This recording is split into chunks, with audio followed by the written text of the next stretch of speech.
I would view the progress of science over the last 50 years as being one in which we now have much better ideas of what the limits of predictability are, right?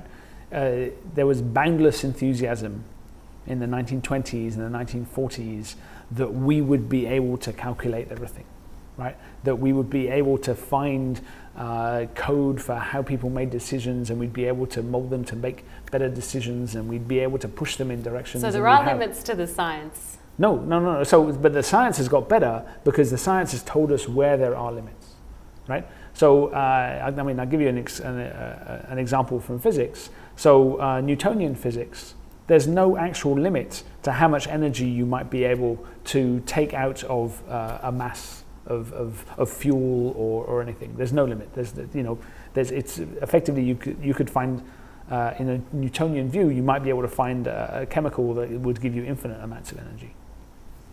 As the science got better, as we understood more about the limits of Newtonian physics, and we started to think about special relativity, and and our place in the universe changed, we ended up with a limit on the amount of energy that you can take out, right? So it's a very, very big number, right?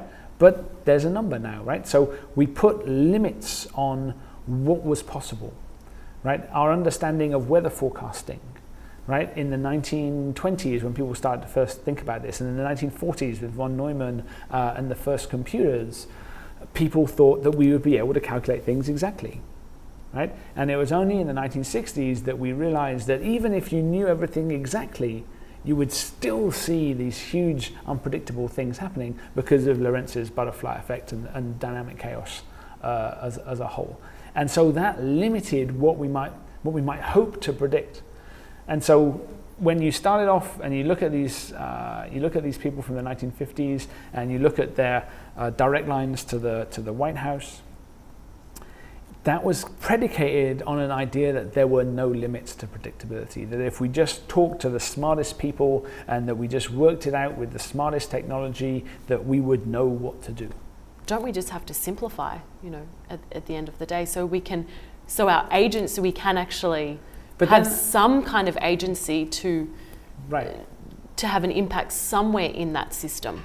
Okay. Whether it's on the fringes so there's pulling some kind of lever. Okay, but those are two quite radically different approaches, right? So you take a complex system and you say, let's just make it simple because then we'll be able to control it and we'll be able to control our destiny.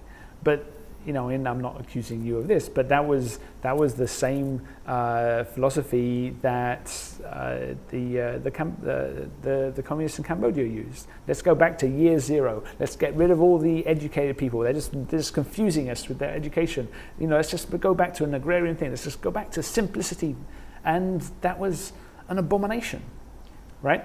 And so we're living in, if you have a complex intermingled society, we live in New York City, right?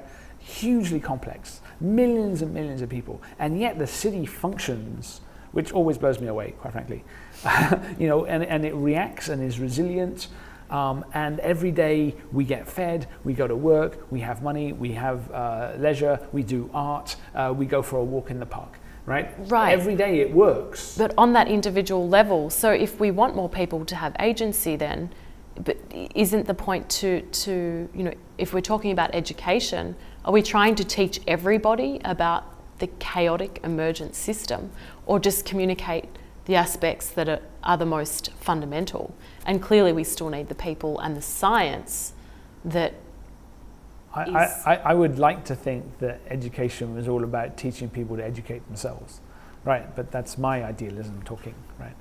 But I don't think you can avoid complexity. I don't think that you can take these systems, break them down, go back to the farm, and just have everybody being subsistence and think that that's going to be simpler and we're not going to have as much problem. I think that's completely unworkable. I think you have to embrace the fact that there is complexity.